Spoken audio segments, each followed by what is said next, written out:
All right, welcome back. Now, being a parent is a lot to take on, especially in these times. Now, making ends meet now takes up a lot of time, and of course, these responsibilities cannot be neglected. Still, we must find time for our kids, especially quality time. Soderu is back with us to tell us why this is essential, and of course, to also provide us tips on how we can spend time with our children, even with a busy schedule. Thank you so much for joining us this morning, ma. Good morning. All right, so let's get straight to it. I mean, we know, especially if you live in a busy city, Lagos, Port Harcourt, Abuja, things are happening around the clock, and sometimes you don't pay too much attention to the children because you have all these things that you have to do, right? But why is it essential for us to spend quality time with children? Okay, let me start by referring to what you said about making ends meet. I want us to picture a ruler. You know, the ruler has two ends and is straight. Yeah. If you try to bring the two ends together, what you find out is the center cracks. Yeah. You know, and that's essentially what happens when you don't give the children quality time.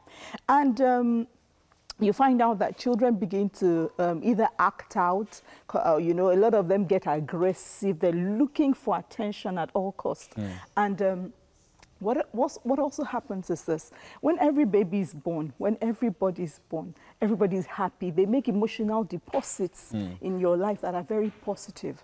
And as you begin to grow, people correct you. So they make withdrawals from these emotional deposits. Parents must now consciously make sure that they make deposits. Because if you keep withdrawing from an account and you don't deposit anything back, what happens is... It's depleted. Exactly. Yeah. So we need to spend quality time with our children. It doesn't have to be long. No matter how busy you are, give each child 8 minutes.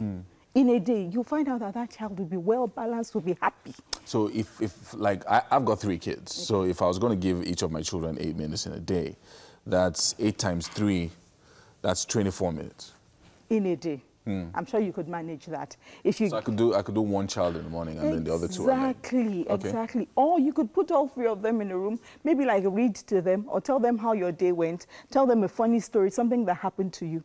Bring out your phone, say, let's take Snapchat pictures together. There are things you could always do to make those 8 minutes quality. Ask each, and you must be careful to make sure that you have time for each child. So it's not just 24 minutes lumped together. You know, G-Day, Taye, Kende must have their own 8 minutes with you. Hug them, touch them. So it's not about the quantity of the time, it's about the quality of the time. Right. Yes. So how do you then begin to be deliberate about these things? Because it's all well and good for you to tell us now, and then we're excited about it for a week or 2, and then we're spending time with the children. But then again, life takes over, you're busy, and then you forget to do these things once again. So, but how you deliberate for the long term for these kinds of things? Okay. I think all you just need to do is look around you every day and remember that these gifts are with you. And the funny thing is, children grow up so fast. You blink and bam, they're out of, you know, they're on their they're out own. of the door. Exactly. They're grown up. So you must consciously remind yourself that the time I have with these children is limited, particularly for those of us who send our kids to boarding school. The moment they go to boarding school, it's just holidays. They're practically out of the house. So it's a conscious decision. And you know, children are like puppies. You come in and they want to tell you everything at once. And hey, daddy's tired, mommy's tired. But please, you could talk to them. Give me 5 minutes, give me 10 minutes. But after the 10 minutes, make sure you go and look for them. You know, and actually, it doesn't take much for a child to begin to talk. But what happens is when you shut that child every time, I'm tired, leave me, go and meet your mommy or go and meet your daddy, the child just learns not to need you because that's what you're teaching them. And then you now wonder why they're not coming to you in their teenage or, you know, there's this thing that was on social media. An old man went to a phone repairer and said, something must be wrong with my phone is broken. And the guy was like, there's nothing wrong with your phone. Then the man says, why don't my children call me? What came to my mind immediately is, what did you do with these children when they were much younger? You may have taught them not to need you. You may have taught them that you're always busy. Guess what? Life turns around. Now they are always busy. And then you are the one needing them, exactly. and then they're not so there. We have to be deliberate, like I said, in making time. What's 5 minutes in a day? If you're in the kitchen, you need to cook. Tell them, sit with me. Right. You know? Okay, so these are practical steps now. So if I'm busy doing something, maybe I'm fixing an appliance, or I'm in the kitchen and I'm cooking, I can be there with the child and still be spending that quality, that 8 minutes. Making it fun, making it about them. You must also be careful that the 8 minutes, like I said, is not a time of withdrawal. What's wrong with you? Why did you do this? Yeah. It's 8 deliberate fun minutes, bonding minutes, making memories. So, you know, it's like, oh, I need to go and refuel or buy, you know, something. Take the child along. And in the car, you're like, okay, tell me about your day. You know, these are ways to be deliberate about it, even while catching up with all you think you need to do. I like what you said about emotional deposits. Yes. Because you just glossed over it. So I want us to focus a little bit on that. How do you make deliberate deposits, and what are the things that you focus on when you are trying to make deposits in your child? Okay. Now, if you want to make an emotional deposit in a child, you make the child understand that this time is about you. Even if you're twins or triplets, Taye, this is your time. So Taye engages you. Do you understand what I'm saying? You compliment the child. You look at the child's, say, maybe academic performance, pick out the strengths, you know, make it positive time. That's how you deposit in the child. You compliment the child. You let the child talk. A lot of us, even when we want to spend time with our children, it's about what we want to do.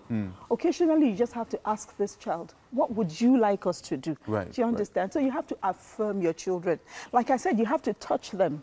There was a time I was in a room with, say, about 50 youths, and we're like, how many of you has daddy ever hugged? I don't think we got 5 children. Wow. That is true statistics.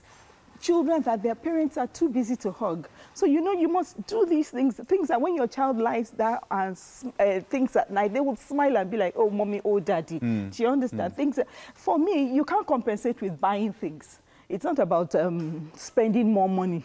It's about you. The child needs you. And you find out that in most homes where, say, daddy is absent or mom is never around, these children deal with a lot more social issues. They find it hard to adjust. It's easy for them to yield to peer pressure. Ladies tend to be more promiscuous and everything. So we're saying, parents, deliberately compliment your child. Deliberately look the child in the eye. Don't be afraid to take on their questions, because children are bold nowadays. I mean, they ask you things that you're like, they ask you crazy things. Crazy. One of the things that I also wanted to address was sometimes, even with parents that are not as busy as others, there's sometimes that challenge that I'm in the house, but I'm not really in the house, if you know what I mean. So I have a lot of time on my hands. How do I plan around the children to ensure that they are also gaining from that time that I have? Because, you know, sometimes my being in the house doesn't mean you're present. Doesn't mean I'm present with the children. So how do I come away in my mind and say that, okay, this is the time I'm going to be spending with this kid specifically for them? The first appeal I would like to make as a parent to another parent is the time we give social media is killing communication. I was in a place last week, there were 6 of us strangers in the room, and beyond the immediate hello, nobody said anything, and I was like, wow, this is an opportunity to network, this is an opportunity to meet someone who could change it. And everybody was on their phones, and that's exactly what happens in the homes. So you can't be home and you're on your BlackBerry, your child is on iPad, and you're not, so you make deliberate time. I say maybe 6:30 to 7, no social media. Eat at the dining table together. Do you understand what I'm saying? You're in your room. So these are things that, you know, again, you're deliberate about. So it's not like incidental things. You're deliberate about them and you ensure that they happen. You have to plan. You're in your room, invite your children in. Don't let them be, you know, this stereotype of daddy comes home, everybody, you know, blends. It just has to stop. Because like I said, you lose these children. And once they form the opinion that daddy doesn't like me or mommy doesn't have time for me, it's going to take you a while to win them back. To catch up, Okay, so for children that, you know, again, there are different stages, you know, with children, like you said, and once they move on to boarding school, you know, it's almost like, you know, they're on their own, essentially. So, for instance, when a child is growing older, so for instance, maybe they've passed the first 5 years, which are very critical, and now another 5 years is coming, 5 to 10. Is there a certain set of rules or types of engagement that you have for younger children than for the ones that are older, that are becoming more and more experienced or exposed? Well, obviously you need to you need to evolve as the children are evolving. Yeah. What would engage a 5-year-old whose attention span is probably very little or light, you know, is not what would engage a child who is between 5 to 10, who is very curious. Yeah. They're curious about their sexuality. They're curious about the opposite sex. They're curious about money.